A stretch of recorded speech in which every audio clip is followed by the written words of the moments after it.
We're excited to see what the rest of this year brings. Interest rates are fantastic. And that's all I've got for you guys today. If you have any questions, feel free to reach out anytime. And we're really honored to be a part of this. So thank you guys. Hey, and Ashley, I've got a quick question, actually. The data that you were just sharing with us, I assume that that's specific to Placer County. Do you know just at a high level how Placer County home sales are ranking relative to our surrounding counties in Sacramento or El Dorado, Yuba Sutter? Yeah, I can give you, send some data over your way that maybe we can share out with everybody on this meeting that maybe compares each county. Everybody is feeling the same strain with the lack of inventory. We really hadn't seen a huge Bay Area influx to Placer County up until about 7 weeks ago. A lot of the movement was within the county. But what we're seeing over the last 7 weeks or so, once these Bay Area companies are announcing they're going to do everything from home, we've seen a big push from Bay Area buyers coming up this way. So that's been interesting. Well, that's great. Yeah, and if you do have some information that you can share later on, that would be fantastic. We could certainly add that out to the membership. Love that. I'll send it your way. Great. And Ashley, I know that you're time constrained this morning. If anyone has any questions for Ashley, feel free to send those in, and then we could certainly follow up with you via email. Yeah, I'm going to try to stay on the meeting. I do have our board meeting this morning at 8:30. So if I hop off, please reach out to me any other time. No, we appreciate you being here to share. And again, thank you for your support. The membership here really does appreciate it. Thank you. Absolutely. Thank you, guys. All right. So moving on, for our primary speaker this morning, we are pleased to have Allan Zaremberg, who's the president and CEO of the California Chamber of Commerce, here with us this morning. We'll spend most of our time engaging with Allan and hearing what he has to say. And certainly if you have questions along the way, please go ahead and type those into the chat room, because as we get to the end of Allan's talk, we can certainly start to field those questions. But again, Allan is President and Chief Executive Officer of the California Chamber of Commerce. He took over this top staff position in 1998 after 6 years as Executive Vice President and head of the California Chamber's Advocacy Program. Before joining Cal Chamber, he served as Chief Legislative Advisor to and Advocate for California Governors Pete Wilson and George Deukmejian. And then prior to that, Allan worked in the private practice of law as Deputy Attorney General and as a captain in the U.S. Air Force. Allan has a Bachelor of Science in Economics from Penn State, as well as a JD from the University of the Pacific. Allan, thank you again for joining us. We're excited to have you here, and we're anxious to hear what you have to say and share with our group. So thank you. Oh, and Allan, if you could unmute your mic. There we go. Good morning, everybody. Great to be here. I'm in my outdoor office, so if the UPS truck pulls up, I apologize in advance, or the plane goes over, but we'll make it work. It's a beautiful day in Placer County. I live in Loomis, so you know, for all of us who are here, it's a pleasure to be here, and I wouldn't have even had far to go if I had to go to the Roseville Chamber's office. In fact, I probably would have had a Baker Ben's donut on the way, but it's convenient that you could walk there from your office. Let me talk a little bit to start with about, I know it's an issue for everybody, local governments and public health and state governments, how they're all working together, dealing with the COVID crisis and what it means to business. And I know it's an issue for everybody. I think for all of us in Placer County should feel that we're ahead of the curve. And as much complaining and unfortunate situations it is for many businesses, it's worse in some other parts of the state, in LA County and other places where we're not able to open up. You know, we have a lot of situations where they do it by county, not by city. I'll give you a good example of Monterey County, where in Carmel and in Monterey, the infection rates are very low, but in Salinas, they're very high. And so Monterey is still in the purple tier. So they're not able to open up the restaurants for indoor dining yet. And this is what we all need to work on. And one of the things I think is what's important for Placer County is that, you know, we're able to move up because we have lower infection rates than much of the state. but I think everybody who's involved in this, whether it be a patron or whether it be the business owner, there's the way it's set up, you can always fall back. And if your infection rates go up, we don't see that, but we don't want to make anybody to be an example of that and have the state do that. And I do know that they do see in some counties where they have opened up, where they've traced some infections to restaurants, so which is one of the significant parts of where they've suffered. So let's discuss just for a minute who has really suffered the most and how's the economy doing, and what does it mean for the people in Placer County that depend on this. I think what we see is, the biggest impact, and this is not the worst for everybody, but it is certainly the worst for the hospitality and tourism business. So tourism, a huge industry in California. Disneyland is still not opened up. That's one of my priorities, is to try to get Disneyland and Universal Studios to open up. I think the other thing is hotels, hospitality really have suffered, and we don't see that, we don't see a solution to that right away. So I'll talk a little bit about what we're seeing in changes and what has changed recently. And I think this is an important development, is in testing. And not so much that the government has taken a real lead, the federal government, although the state has signed a new contract to do testing and to make it more available to everybody, and that will go online with their own lab here in November. We see that businesses, you see it with the NBA, with football teams, have taken the lead on what's called antigen testing, where you get the results more quickly. They're probably not as reliable as what's called the PCR test, which they've been using for the last 6 months. But if you do it more often, they're cheaper, you'll eventually get the same results. And this is, I think, could be a real game changer. So let me give you a good example. And I raised this with the state officials yesterday. One of the problems we've had throughout the state is family gatherings. So, people don't want to wait a year to get married. They get married in their home. Obviously, they're inside, or they don't distance. They don't wear masks in their home. And we've had a huge spread throughout the state on those issues. Could you have, in advance, 75 people come to a hotel where you have a conference room, you distance them, you have cleaner bathrooms, and you test them with these antigen tests the day before? There's a way to do mail-in. You can do them there on site, although they're more expensive. But there are ways that the testing will allow larger gatherings, I think, to start to be able to make it available. So let's go back a few months, and I think one of the questions, the state opened up a lot of places for business, and we saw a spike. We saw a spike here, but we also saw a spike throughout the country. Did the governor open up too early? He got a lot of bad press nationally, and I think that drives things right now, that he opened up too early. And that's with obviously a lot of lobbying on behalf of the business community throughout the state to open up.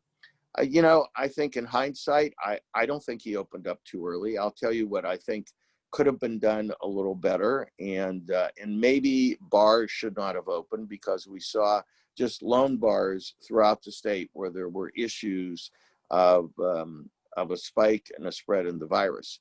What we didn't have was an education campaign. And I think the people that work with the governor knew we needed to do one. We have one now. I think it dealt with, the problems with family gatherings, the problem with people in certain areas where they have issues that are difficult to deal with, such as farm workers who are used to living together, carpooling together, and not understanding the issue of social distancing.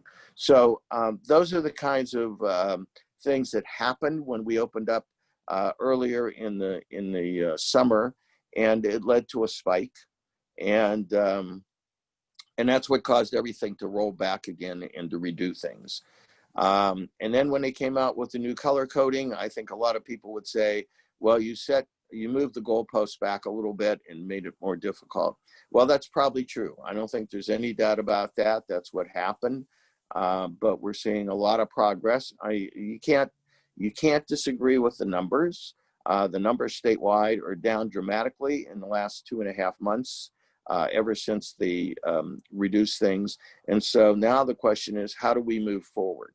And so one of my messages really has always been is that, you don't need additional stimulus to the economy if you can get our old economy back open again. We had the best economy in America that started, early when we went into 2020. And if we can get back to that, so that's more important than, although the state has done some things where they cobbled some bond measures together so we can do some more construction projects and get people back to work. Well, that's all well and good. But the most important thing is to get the numbers of infections down. That way we can open our schools. We're not going to open our schools by building more highway projects. We're going to open our schools by getting our numbers down. And we're going to improve our economy by getting people back, not just in the office, but most importantly, in the hospitality and tourism business. But having said all that, we see, and this is, I think, very telling throughout the country, where we have a lot of states where they're a little more cavalier about this, and they've opened movie theaters. People still aren't going to the movie theaters. And, the customer, you don't need to do any research other than to see how they're voting with their wallet. And if they're concerned about their safety, then they're not going to participate. So I think that's a real lesson for all businesses that have to deal with customers in Placer County. They're going to speak, they're going to vote with their wallet. And if they don't feel secure, if they come to your restaurant and they don't want to come back because they don't feel secure, they'll vote with their wallet. And so that's why it's so important for everybody to, notwithstanding the fact that Placer County is doing well, and I think it's great. And I push every day to get more places opened up. I'd rather see us do evaluations based on communities rather than just county by county throughout the state.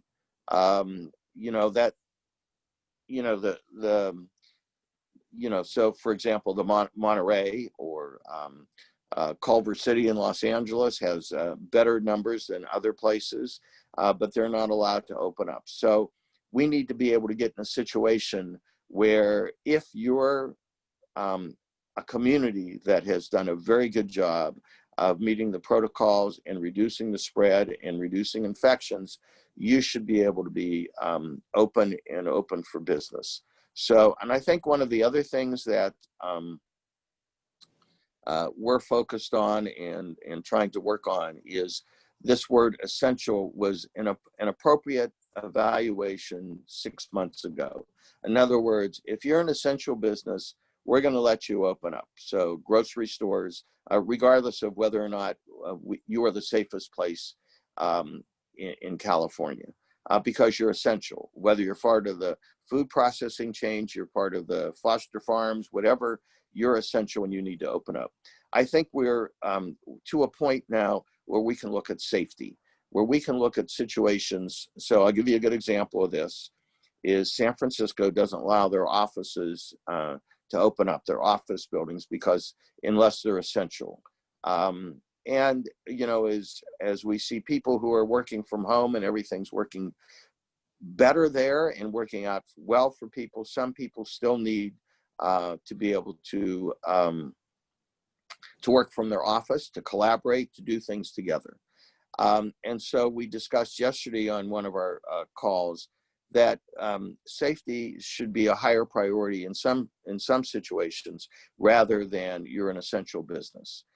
So we know some retail, and this came about with which we have stores in Placer County, Williams-Sonoma that wants to open their office in San Francisco because they collaborate on scenes and marketing and layouts, but they're not considered essential. But they have safety protocols that are better than any supermarket. They test their employees, they keep other people out, they test them every day when they come in. So these are things that I think we're working on, and this evolves. I think testing is an important aspect of this, and where we see commercial testing take precedent over, a vaccine right now, because the vaccine is not going to be readily available to everybody, obviously, till next year. And so what can we do to be able to allow people to use the economy, do it safely, and not be in a position of being concerned about being infected? This 6 feet in a mask is all about, the person next to you may or may not be a carrier, may or not be able to infect you. And so since you don't know, that's the whole measure here, is to stay clear of them. Well, if you know somebody is, and this is, what we see in the Basketball Association, they're not infected because they got tested this morning. You don't have to stay 6 feet away from them. And so there are ways that we need to learn how to deal with this, how to use testing, so we can identify people who are not carriers and are not going to infect you, and be able to get situations where businesses can take advantage of the testing and improve that a lot better. Let me move off of that, talk a little bit about one thing that affects small business. It's going to affect it dramatically beginning the first of the year. And so for many people in California who do business on a larger scale business, they know that there are a number of leave laws where you have to protect employees, and certainly pregnancy disability leave has been on the books for many years, and it's protected leave for all employers that have over 5 employees, to make sure that somebody is able to take time off after they give birth to a child. This has been expanded in larger businesses to expand beyond just pregnancy, to be able to take care of your family members, or if you get sick yourself, to have protected leave. This year, the legislature passed with 2 minutes to go in the session, because we were able to pretty much hold our finger in the dike until then, a measure that would expand protected leave to smaller businesses between 5 and 20 employees. And this would allow them to collect money from the state disability insurance. But the key was, they were always able to do that. The key was, could you replace that worker if you only had 6 employees and that was a key worker? And until beginning the first of the year, you'll have to hold that job for that employee for 12 weeks to make sure that they're able, on top of pregnancy disability leave. And it's a real challenge for really small businesses. So we'll be doing a lot of education because we want to make sure that employers understand the law and are able to deal with it. And that's the most important thing. This is going to be the law. Can you deal with it? How is that going to work? And that's especially a critical point for small business. So we're going to be doing some webinars that address the issues. Most laws do apply to small business, wage and hour laws, things like that. But these are some things that are new, and smaller businesses are slowly being brought into the same requirements that larger businesses have. With this protected leave issue, we were able to, at least for a few years, have enforcement done through a mediation process through the government, rather than have private attorneys enforce it, which creates a lot of situations where if you get a disgruntled employee, you're going to get hit with a lawsuit by a private attorney. That's not going to be possible here, at least for a while. So But I bring that up because we see for many members of local chambers, smaller businesses that are impacted by new laws. And I think the trend is to take the laws that apply to larger businesses and take them down to protect and this comes from the unions, to protect the workers in smaller businesses, so that they are treated the same as the larger businesses. So is this something we'll be educating people on? But it's something that everybody should be aware of if you're in a small business, and we'll try to help you comply with the law and make it work for you. What other things are going on before I'm going to talk about the propositions in a minute, because we have an election coming up. We don't have any statewide office holders that are up for election in a presidential election year. Those are all off-year elections, and so from governor and attorney general, none of those are up for election. We have no U.S. senators up for election this year, so this will really be about propositions. And of course, in California, there's no question that the electoral votes will go to the Democrat nominee. So it's just the way it is. So the key measures will be on the ballot in a minute. So let me talk for a minute about what the governor did the other day, which was have an executive order directing the the Environmental Protection Agency in California, the California Air Resources Board, to phase out combustion engine vehicles between now and 2035.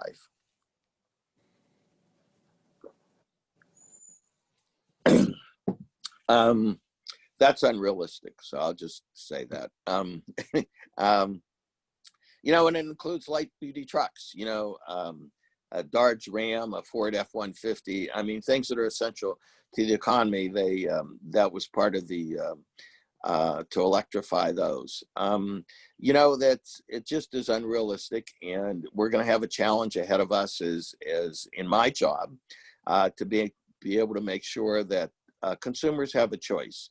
And you know, there's a role for electric vehicles, and I think you know, we see, because we have a Tesla, I wouldn't say a dealer, a showroom here, because they don't use dealers. A showroom in Rocklin. We have a lot of Teslas in Placer County compared to the rest of the country, but at the same time, most people don't drive electric vehicles, and it doesn't meet their needs. And certainly all of us who might have to be concerned about evacuating at some point in time, and their power gets shut off 3 days ahead of time, you know, that's a concern for everybody. We need to deal with that. You know, our construction money to build roads and highways comes from gas tax, and there's no strategy here to be able to say, well, we're gonna get rid of that. We're gonna find a way to still have resources to build roads that are essential to commerce. So is this going to happen? Well, the governor's going to try and make it happen, and that's a battle we're all going to have. But this doesn't mean we can't work with him on certain issues, but it means that on this one, we're going to be concerned about it, and we're going to try to bring some reasonableness to this, because this is, once again, consumer choice and needs and commerce. And what's most important about this is that, yes, and it's certainly, we can see the data. I am not somebody who, and somebody out there may disagree with this, but clearly it's getting warmer, and we need to deal with that. But if we're the only state in America that has electric vehicles as a mandate, all we'll do is drive up the price. We'll make things where we can't enable commerce, and we won't have any impact at all on climate change. So that's what has to be something. Whatever we do, we have to do it in conjunction, not just with the rest of our states, but with Europe and other places that are involved in creating this situation, dealing with global warming, and we can't do this alone. And I think that's, these become political issues as opposed to realistic solutions. And that's what we need to work on, are realistic solutions here. And we will certainly be challenging this notion that you won't be able to buy anything other than an electric vehicle in 2035. So let me, there's a lot of things that are important, but let me just touch on the ballot measures, because we have an election coming up here very quickly. And not only that, is you're going to start getting your ballots in the mail here very soon. And because of that, I wanted to cover the propositions, some of which are not of interest to our organization, but maybe personally of interest to you. So I'll touch on those too. The most important one that we're heavily involved in is Prop 15. But I'm going to go through these in order, because that's how you're going to see them on your ballot, although you're going to see a lot of ads on a lot of different ones. And maybe the ads will make a lot more sense after I'm able to touch on these and briefly go over them with you real quickly. So Prop 14 is the first one that you're going to see. That authorizes $5.5 billion in state bonds that the state has to pay for out of your tax dollars over the next 35 years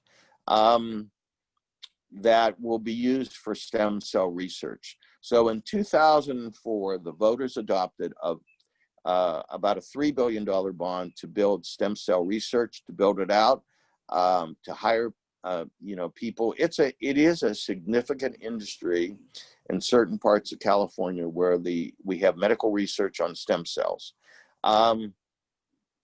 This is for, things like Alzheimer's, brain-related diseases, and this would help deal with research facility construction and administrative costs. The pro is it will create jobs, and there also will be possibly some breakthroughs in medical research that will help people survive certain illnesses. The downside, the argument against it, is that it'll cost the state about $260 million per year over the next 30 years to pay this off. And is that a role for the state to play?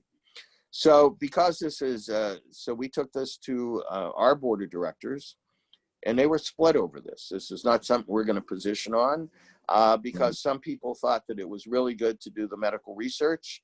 It's something the state should be involved in, and it's a good use of taxpayer money. Where other people, certainly until we see how the economy develops after the pandemic here, we're concerned more about creating a $5.5 billion hit payback obligation on the state's general fund. So those are the pros and cons on that, and you can decide whether or not you think that's a good use of state money or not. Prop 15 is one of the ones that we're heavily involved in, and you're going to see a lot of ads by. Prop 15 is put on the ballot by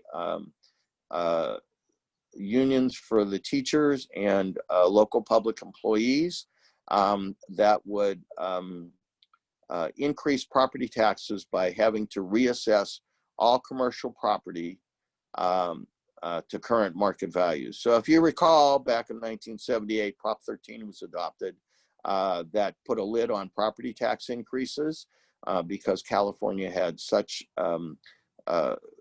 more significant inflation than everywhere else. And, people who were on fixed income certainly couldn't afford the property tax increases.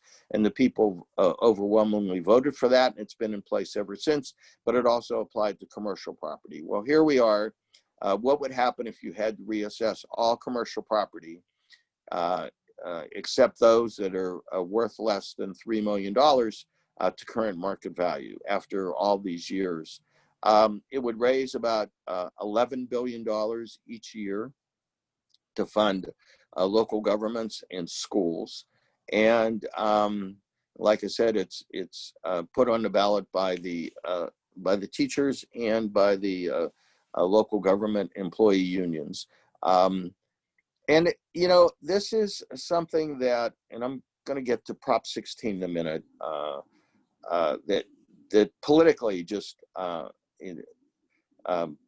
process-wise and putting initiatives on the ballot are important to understand where are the voters. The voters, you're going to see a lot of ads. You're probably going to see at least $100 million worth of ads throughout the state on the pro and the con side on this. I think we'll see $40 million from the unions, maybe more, $60 million from businesses that are severely impacted by this.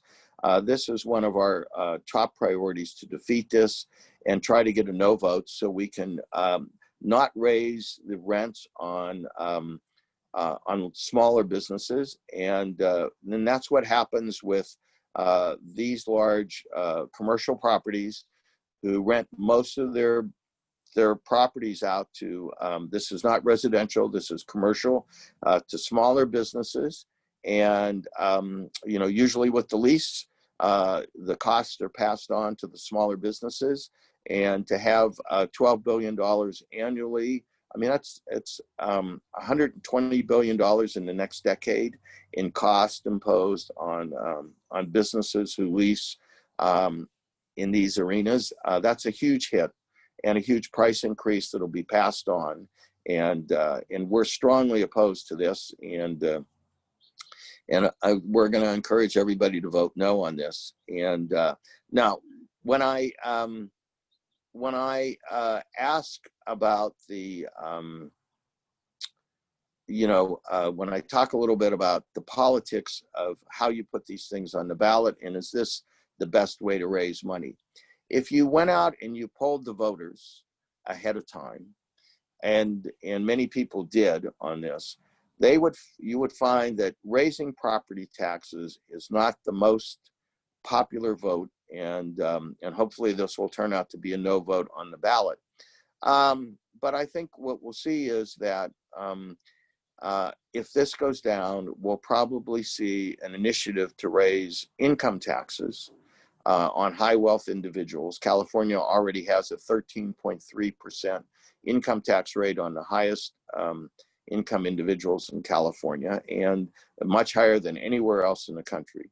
And people want to, that want to see more money go to government, will ask for, I think on the 2022 ballot, an increase in income taxes on high wealth individuals. I will tell you that that is, if you put them side by side in front of the voters, more than likely the voters will vote for that because it's not a tax on them. It's not a tax necessarily on smaller businesses, but that's not what's in front of everybody on this election. And there were a lot of people that in the school lobby business who wanted to do that instead of a property tax increase. But there were some people that just believed we need to raise taxes on commercial property, and so they collected the signatures and put it on the ballot. So that's Prop 15. That's probably our highest priority. And one of the ones that's probably the most controversial is Prop 16. Prop 16, so in a number of years ago, by initiative, the people in California voted, to ban affirmative action in government hiring and admission to UC and CSU. We're one of, I think, 8 states that ban affirmative action, and Prop 16 would repeal that and allow colleges, universities, state colleges, universities, and local government, such as police departments, to allow race and sex, color, ethnicity to be considered in hiring or admissions to schools. Actually, California was at the forefront of this. There was admissions, and for any of you who are as old as me, they'll maybe remember this name. It was called the Bakke decision, and it dealt with admissions to UC Davis. I think it was law school. I'm not sure. Many, many years ago. And the Supreme Court of the United States said race can be a factor, but it can't be the only factor. And then this came along. Prop 209 is what it was called a number of years ago. It banned all affirmative action considerations by government in California, and this would repeal that and allow affirmative action to be used in state, local government, and higher education. So I brought up the little bit of the politics of research and polling a few minutes ago with Prop 15. If you had a choice between income taxes and property taxes, the public would probably say, if the income taxes are in somebody else, I'd go for that. Prop 16 was put on by the legislature. Probably, I think the people who were the proponents of it didn't think it was going to pass. They feel passionate about it. But after that, we had so many tragic incidents throughout the country that were dealt with racial issues. Prop 16 became an easy vote in the legislature. It was much more politically feasible to get it passed, and the legislature passed it. But they passed it without, this is the interesting part, a lot of people who go collect signatures do polling. They do research, they find out where the public is. So rather than just repealing the ban on affirmative action, could you have gone out and drafted a measure that you've talked to the people, you've talked to them in focus groups, you find out, I mean, this is where the process works. What would you be willing to support? How would we write the language that would be best able to allow race and sex and ethnicity to be a factor in government hiring or government admissions to UC? And that was never done here. Now, the only thing that was done was, we're going to repeal the ban on affirmative action. And I think you see from the polling that that the public does not necessarily support that. They might have supported something else that might have resulted in the same consequences, but that wasn't done here. So this is just repeals the ban on affirmative action. And this probably generated more discussion among my board than any of these other initiatives we're going to talk about. So I will move on. Prop 17 allows people who have completed their prison term to vote. We didn't necessarily take a position on that. We didn't think that really dealt with a business issue, but it's important for everybody who's listening today because it deals with something that you may have personal opinions on. And it's after they finish their prison term, then they'll be allowed to vote. Right now, they're not. Prop 18 is another one that we really didn't care about. It would allow 17-year-olds to vote in primary and special elections if they turn 18 by the general election. You know, and this is another one that we as a organization are not going to take a position on, probably. You know, me personally, I wouldn't mind, I think, if a 17-year-old had the ability to evaluate candidates, have a vote on candidates. I do worry that in a primary election, the legislature can put bond measures on the ballot. They can put tax increases on the ballot. I think there are a lot of things that go beyond the expertise of somebody who, there may be a few that are familiar with it, but will spend their time analyzing what the consequences are to a bond measure and property tax increases to vote on those in a primary election. But once again, we're not going to take a particular position on that. Prop 19 is an interesting one, and this is actually one of your sponsors are the realtors, and this is put on the ballot by the Realtors Association, and it's an opportunity to try to accelerate the sale of homes for people who are over 55 and are afraid to, say, scale down their house and open up their house for somebody else to buy it. but they're afraid to do it because they're going to get a property tax increase by buying a new house, and it'll be reassessed. And the problem for many people is they don't want to see a higher property tax. So this would allow, and there are certain counties that already allow this, but this would be statewide. You can take your property tax base with you if you're over 55 and you move to another house. The government, the legislative analyst said, well, that's going to cost the state money. That's going to cost local governments money if you do that, if you don't allow those homes to be reassessed when they buy a new home.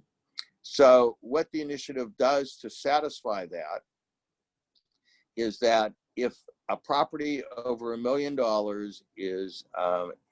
is bequeathed, is inherited by somebody, and they don't live in it, it's going to be reassessed. So in other words, if you have a property over $1 million, you leave it to your child upon death. Right now, the rules are that's not reassessed. Under this, in order to make up for that lost revenue, that property would only be reassessed if the heir is not going to live in it. And that makes up enough money to offset the loss in property taxes from being able to ensure that you won't be reassessed if you're over 55. I think, it depends on where you are. If you're going to leave your property to your heirs and they're not going to live in it, you don't want to see them reassessed and it's over $1 million, well, you'd have concerns. But if you're over 55 or you think you're going to be, and you want to have a smaller house and not have it reassessed at current market value, you want to take your old assessment with you, then you would vote yes on this. So, so that's where the realtors are. And so it's interesting. So, okay. So you will see an ad on TV by a firefighter. And after I describe this to you, you'll say, what does the firefighter have to do with this issue? And the money that is raised by reassessing inherited property over $1 million is partially goes to firefighters to offset the loss of the property taxes. So that's the connection of why you'll see a firefighter do the ad to say vote yes on Prop 19, even though the real purpose here is to accelerate the sale and use of property by people over 55 so they won't get reassessed. Prop 20 is something that we've, so there was a number of ballot measures. This would,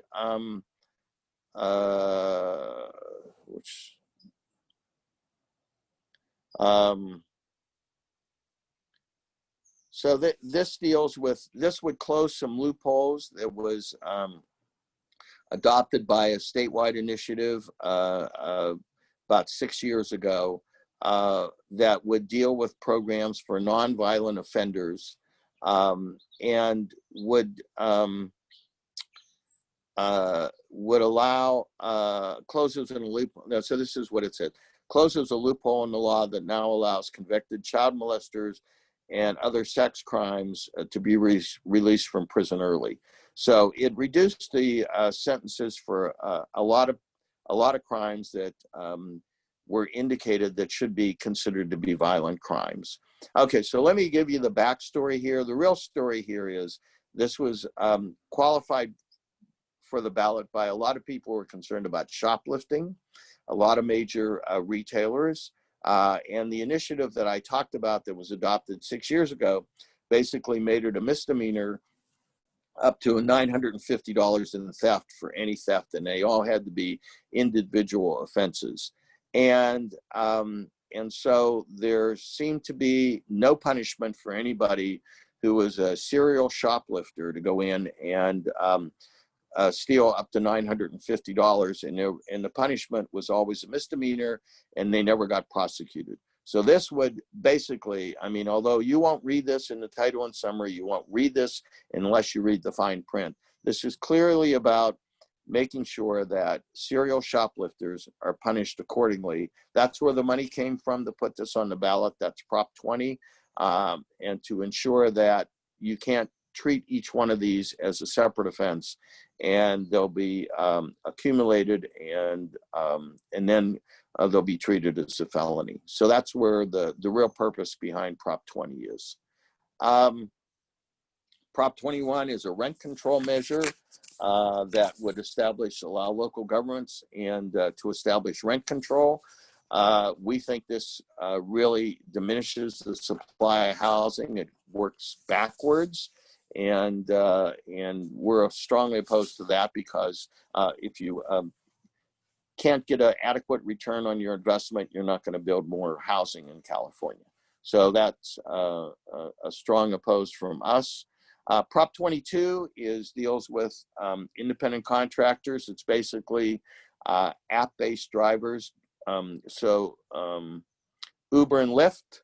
So there was a court decision a number of years ago that dealt with independent contractors and employees, and who should be an independent contractor. So basically expanded the definition of whether or not somebody has to be an employee.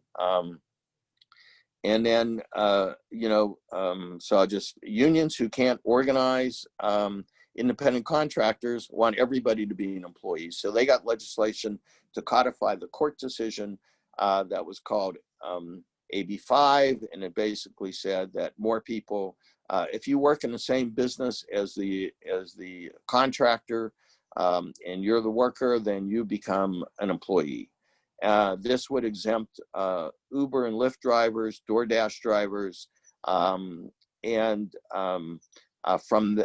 that requirement that they become employees. And so this would allow Uber and Lyft drivers not to be employees. I mean, it just doesn't make any sense to be an employee if you work, especially if you work for Uber, Lyft, and DoorDash.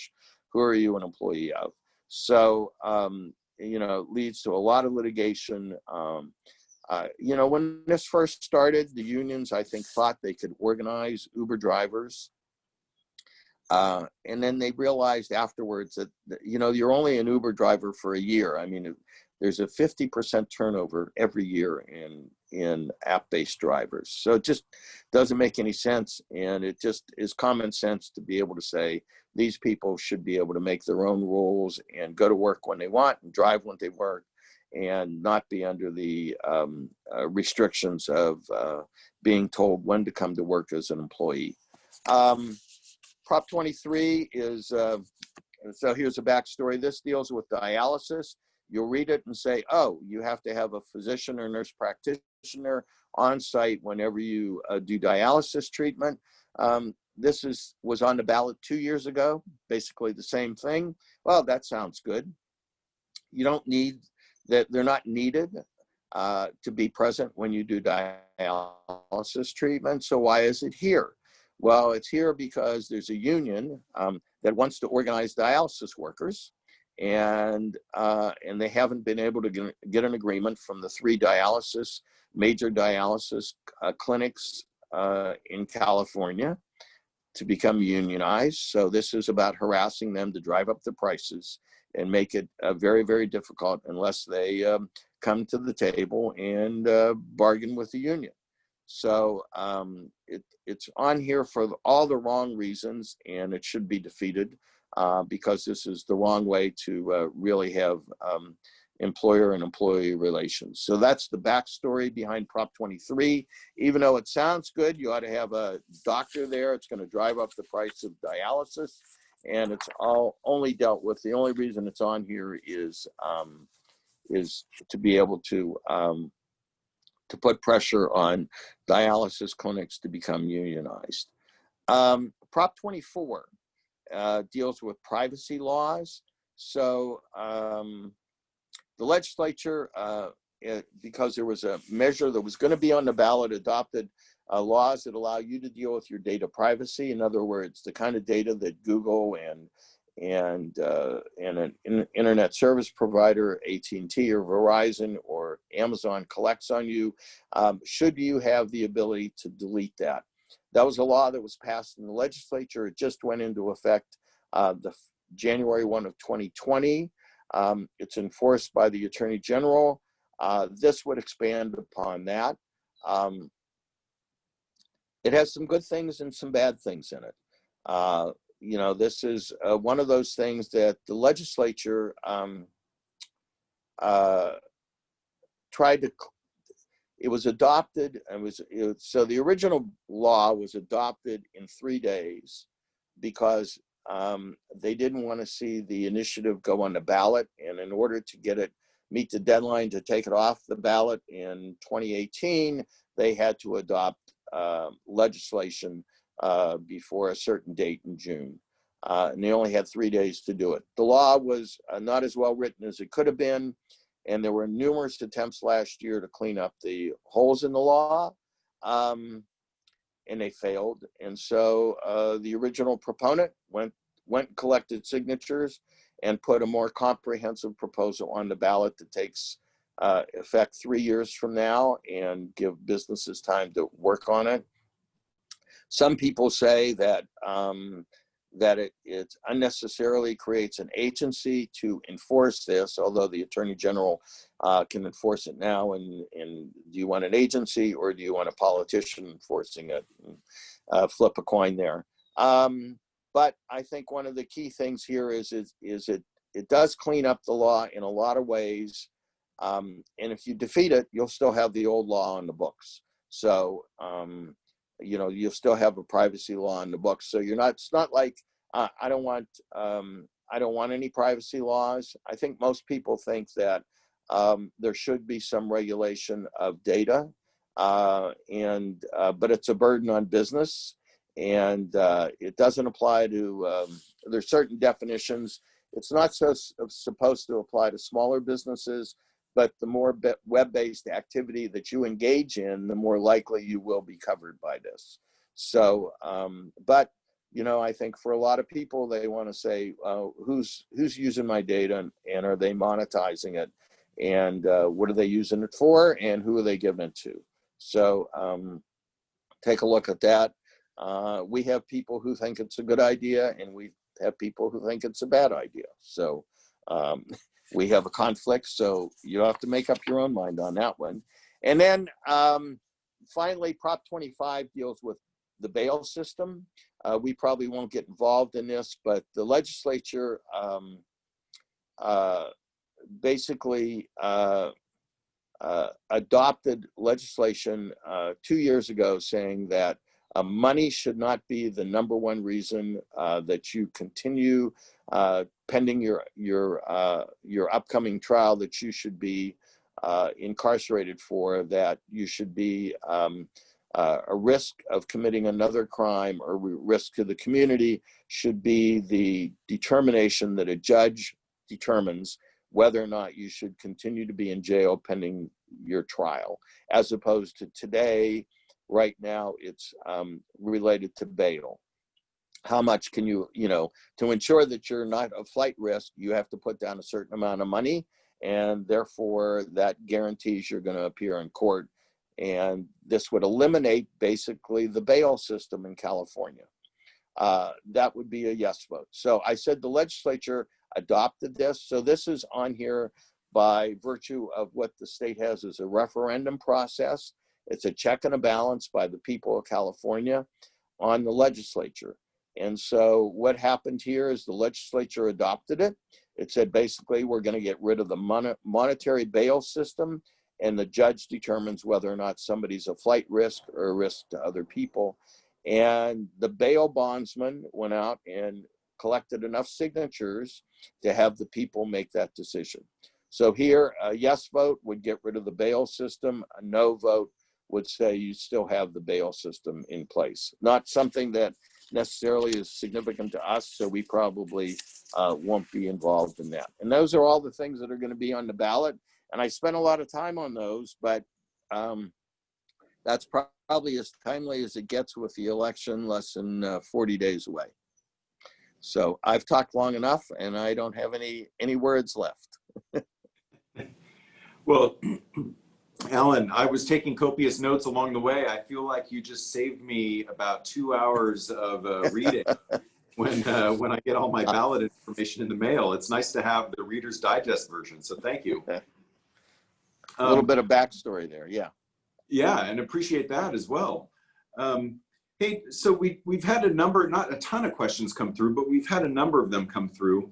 But one of the ones, and I'm gonna butcher this a little bit, but someone is asking if you would please discuss the overall rebranding and added funding for the DBO, soon to be DFPI, under AB 16-4, in conjunction with several other bills related mostly to financial services.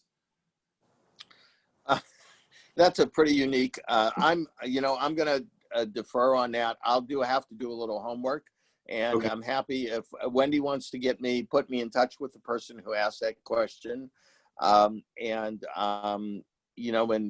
actually it would be a good thing if because I don't have an answer for that off the top of my head, Okay. and I'd like to apologize for that, but I'm not going to, because it's a specific issue. But I will if you put that in an email, and I'm happy to answer that, and I'll give you my email. It's real simple. It's az@calchamber.com, and if you want to send me the question, and I'll check into it with my staff that is more expert on that than I am, and I'll get you an answer. Okay, fair enough. Going back before you started talking about the various propositions, and you mentioned the executive order that the governor issued regarding the electrification of vehicles by 2035. We had a couple people that dropped in some questions regarding that particular issue. First and foremost, is Cal Chamber concerned about the number of executive orders that are being issued? And is, in this particular instance, is that even legal? And then it's in secondary to that, are you concerned that California is losing its ability to remain competitive in attracting businesses here in the state? Okay, so let me, two questions. And actually, I think, the executive order issue is there are some people that, well, I'm not gonna, that analogize the governor to the president, where if they don't have cooperation from the legislative branch or from Congress, they try to say, well, this is what I want to do, and I'll issue an executive order. So let me go back a bit, because I think it deals with the pandemic. And, in the legislature, he did issue an emergency order, and the legislature did, before they left in March, give him a lot of authority. If the governor had, and some people have said, well, the governor issued a lot of executive orders, let's say, dealing with, whether or not injured workers should be eligible for workers' compensation, whether or not that, how we determine what essential is. That was probably the first one. What he did was to say that we're going to shut down the state except for essential businesses, and we're going to define essential. And we expanded that dramatically from the first day he wrote that up till 3 days later, because there were a lot of businesses that eventually were allowed to stay open. And you can go back to that and say, over the course of the pandemic, there were a lot of, everybody would say about that, that he had to do those. The legislature left town, and in fact, I would say, even if they were here, they didn't want to deal with it. It's not something that they manage. State government, the Office of Emergency Services, had a lot to do with how to determine whether or not a business stayed open, what the right protocols were. The legislature didn't want anything to do with it. They didn't want to get blamed for it one way or the other. I don't think there was a choice other than to go via executive order to do what he had to do, to make sure that the state was open, and you could determine what was safe and what businesses were operating. So I understand the question, because there were a lot of executive orders issued, but the legislature was not here.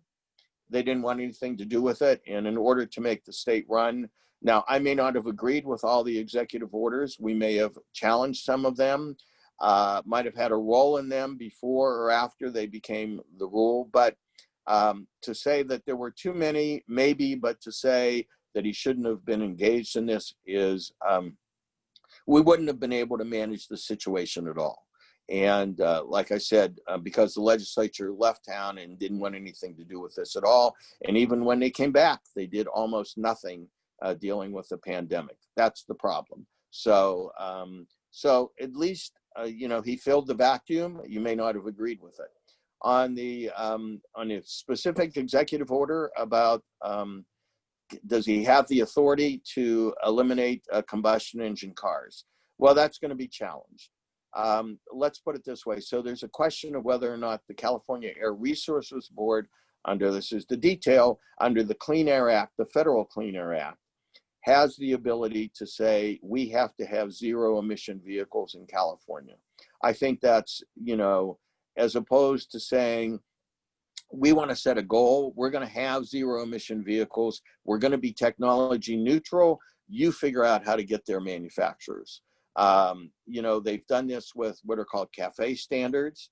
We're going to set the mileage standards, and we're not going to say that you have to drive an electric vehicle or you have to drive a hybrid. You see cars, if you have a relatively new car, you know, it shuts off when it's at the red light, you know, when it idles, that improves the gas mileage. They got rid of tires and spare tires in some cars. I mean, you set the goal and we'll find a way to meet that.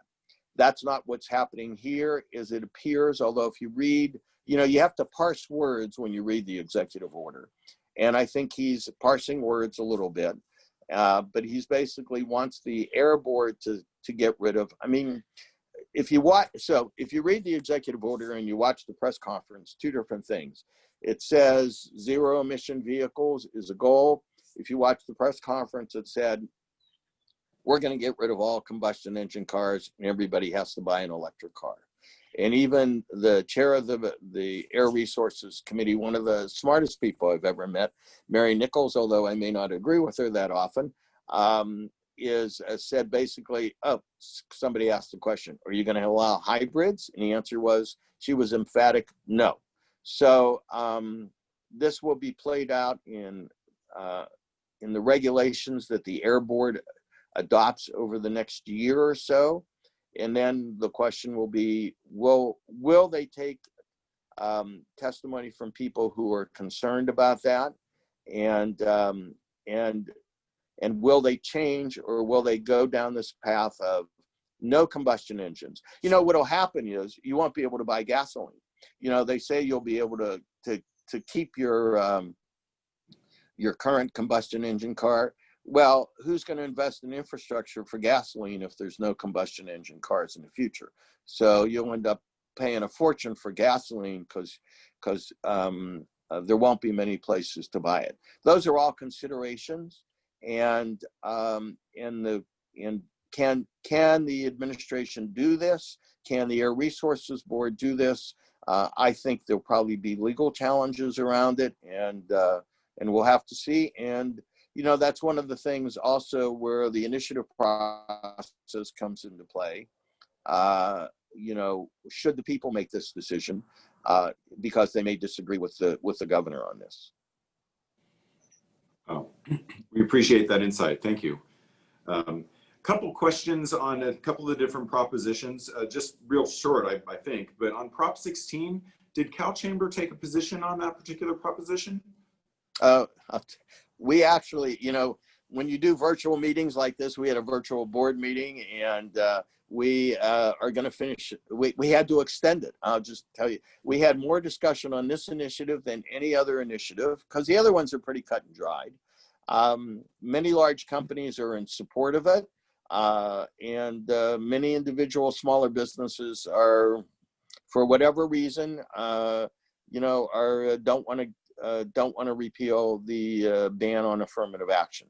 So we have a pretty diverse board, and we debated it so long we had to continue the meeting till next Tuesday. So, so maybe that doesn't answer the question, but that's why I can't answer the question. Yeah, understandable, completely understandable. Hey, and then finally, on Proposition 19, I've got a question about the $1 million threshold that's there. Do you happen to know in how that proposition is written up? Does that threshold adjust annually or you know, over time to increase as property values increase here in the state? You know, I was afraid you were going to ask that question because I asked myself that question the other day. I haven't read the fine print, so that's a great question. And I'll tell you what, I'll look into that, and I'll send Wendy the answer. How's that? All right, that's perfect. Fair enough. Okay. That's a great question though. You know, where are we going to be in 10 years? And if my property's worth 500,000 today, am I going to be constrained under the $1 million, or does it grow with inflation? All right. Well, that obviously was an in the weeds question, but you gave such a good Reader's Digest. You got us all thinking. Yeah. Hey, That's obviously somebody who's going to leave their property to their child and may not live in the property. Yeah. So. Thank you very much. This was very, very insightful. I think there's a lot of folks that appreciate just what I'll call the Reader's Digest of everything you provided here. Plus, just in your initial launch about what's going on with the state and our business community, given the COVID crisis that we're in right now. And so, you know, we really do hope that that the economy can open back up, and that everything can remain safe, and that, you know, some of those sectors that have been hit so hardly can begin to rebound. I think that's important. So anyway, thank you for your perspective on that. Oh, you're great. And I appreciate it. Thanks for the opportunity. And, you know, this is my community too. So I live in Loomis. So great to be part of this. So Excellent. Great. Thank you. Thank you. And as always, if anyone has any follow-up questions, feel free to type those into chat, and we can certainly follow back up with Allan after the conclusion of this meeting. So with that, we're going to move on with our agenda. Next up, I don't know, Supervisor Bonnie Gore, if you're still in the meeting. I know we're running past 9, but if you are available, it would be great to get an update from what the Placer County Board of Supervisors has been up to lately, and possibly any information you can share regarding recent actions given COVID. Bonnie, are you here? I am. Good morning, Vance, and good morning, everyone. Nice to see all the faces and names. I always wish we were in person, but at least we have this option. So I don't want to take a ton of time, but I'll give some updates about COVID. And as most of you know, our board took a resolution and action to repeal our local public health emergency. I want you all to know that we did not take that action lightly. And it was, we all came at it from a very different perspective. If you saw our deliberations, we've been talking about this issue, of course, all of us have for months. And we did listen to a number of professionals with different viewpoints. We certainly have listened to Dr. Sisson and really have appreciated Dr. Sisson's input and guidance during this really, really challenging time. As we looked at the numbers, as we looked at the other ramifications of COVID because of this shutdown, it was clear based on our numbers that they didn't warrant a continuation of an emergency. And that was a stand that our board felt very strongly about. We each came from it from a different perspective, but that was something we felt very strongly about. It does not change the fact that there still is a state order. We are encouraging people to continue to use safety precautions. And as we talk about businesses want to open up. People want to feel comfortable going into a business. We see that. And I think Allan made a comment, which is people vote with their pocketbooks about where they feel safe and where they don't. I think that's really important. What you will see is we're not going to walk around and make sure that people are doing exactly right, because at some point there is that individual freedom in the midst of this challenging time. But the good thing to note is that in the last 10 days, our numbers in Placer County, actually statewide, the numbers in the state of California have decreased. Test positivity rates have decreased. Case rates are on the decline as far as the number being reported every single day. That is certainly the case in Placer County. I am really pleased about that. Our 7-day test positivity rate is 3.2. And I am looking for our 7-day case rate is 3.9 cases per 100,000. So as we are looking at the state metrics, as you all know, we moved from purple to red. and that allowed our businesses to open up to a certain extent. The next tier is orange. We've actually, this last week, Placer County has hit that orange tier. We need to have those numbers stay at those rates to move into the next tier. And if that's the case, that would happen on October 6th.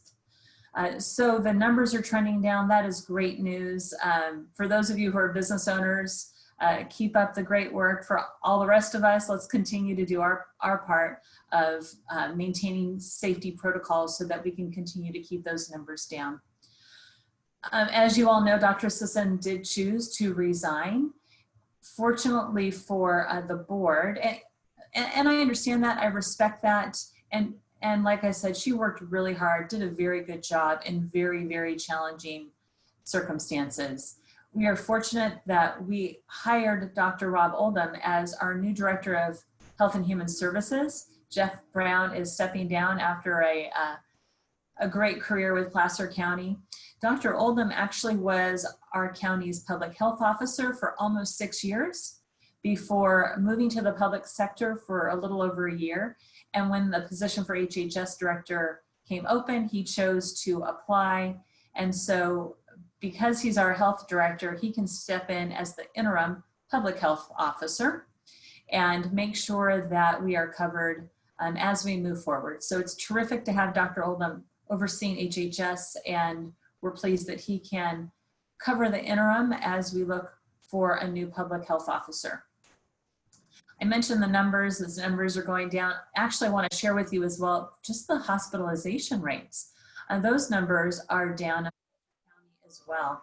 So as of yesterday morning, we had 27 people in the hospitals in Placer County, but of those people in our Placer County hospitals, only 6 are Placer County residents. So that's just 22% of those with COVID in the hospital are our own residents. And people ask us why we want to make a differentiation. We really need to know the extent of the illness of our Placer County residents. So really good to note, and we have plenty of adult med-surg beds in our hospitals. Right now it's 38 available beds, 6 ICU beds. So really good news to see that the numbers are trending down. There's space in our hospitals. We don't want to use those spaces, but it's there. So let's keep doing the good work. Hopefully we'll be able to move to orange coming up in, what, 2 weeks? 2 weeks. And then, as you all know, the board did approve $8 million to go to grants to our local businesses. We will be hearing an update from our staff, but real quickly, I'll let you know, I've got some stats here. Those who applied, we had 1,293 applications of businesses that applied. Of those, 85% were businesses with 1 to 9 employees. And this is what we wanted. We wanted to help our small business community. That's really good news. And so we will be hearing back from our staff at our next board meeting about how those grants are distributed. We also still have our Placer Eats Drinks program, which is funds to go back to the community restaurant bars, which is a $1,000 grant for those who actually have those public health permits. Those grant applications are still open until September 30th. And so if you know of a bar, a restaurant that has not yet applied, please encourage them to do so. Right now we have received 1,220 applications, but that means we still have a lot of other businesses that are restaurants, bars, that could apply. So encourage your friends who own restaurants to apply, because it's really just giving them back those funds that they have to spend anyway for a public health permit. And people can find out about that on our website, placer.ca.gov/Placer or excuse me, eats, drinks.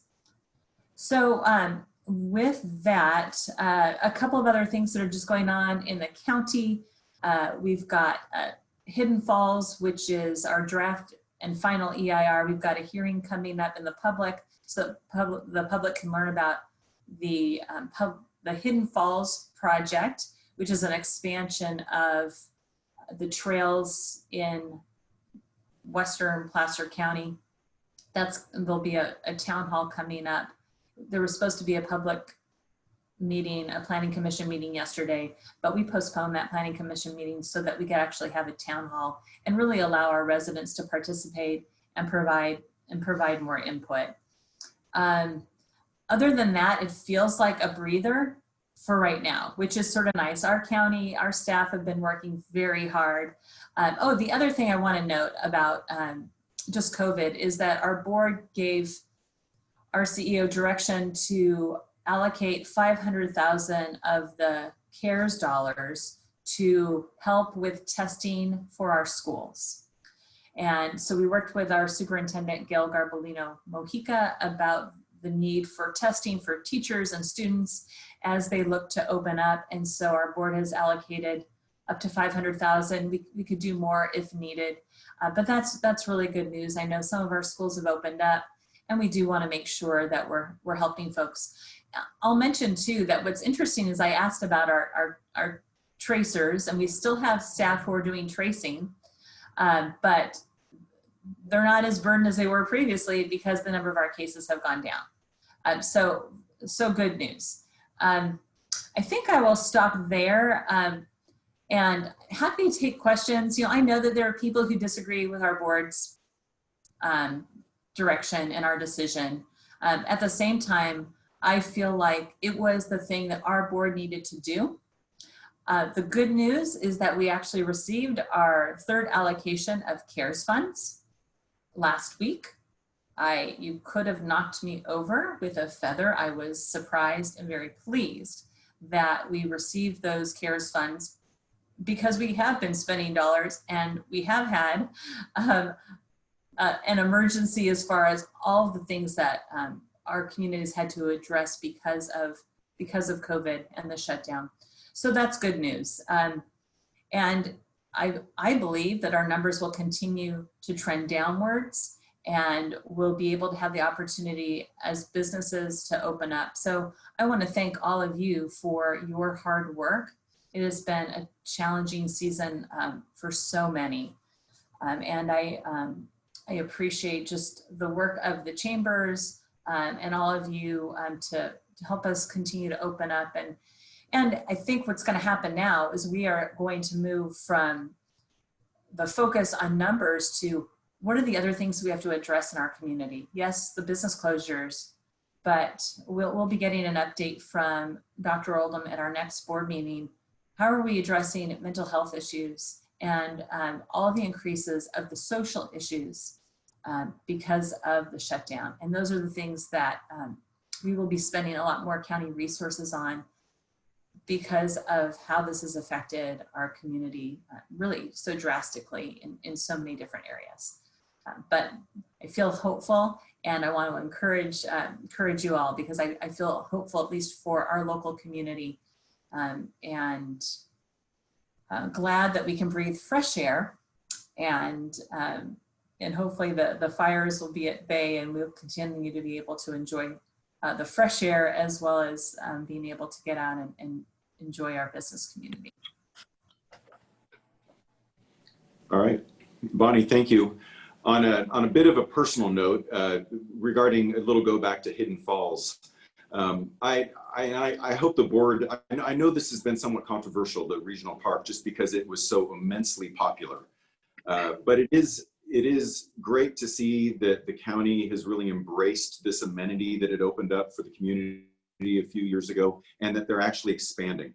And so I know that there's a lot of public comment coming forward on that particular project, but I think it's great. It's a great amenity, and it meets the lot of recreational needs for the folks, not only in Placer County, but just in the regions. So thank you for that.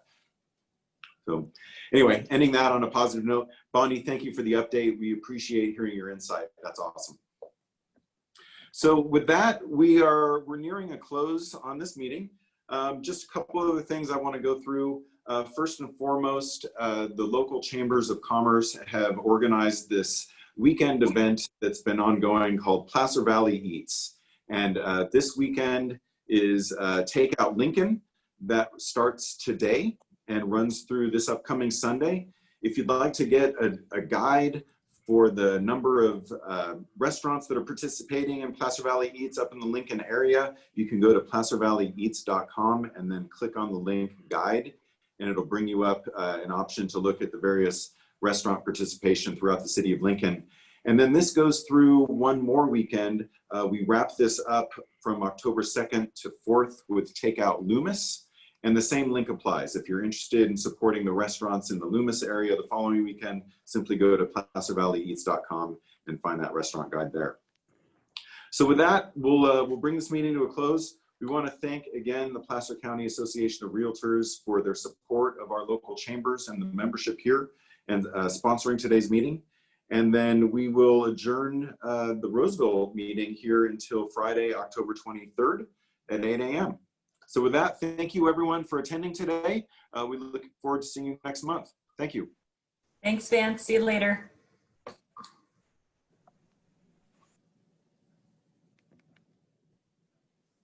Bye, everyone. Thank you.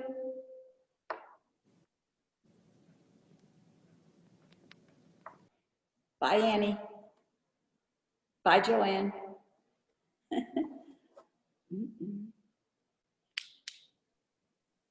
Thanks, Bonnie, for all you're doing for the nonprofits. Hi, Kim. Hi, Sheila.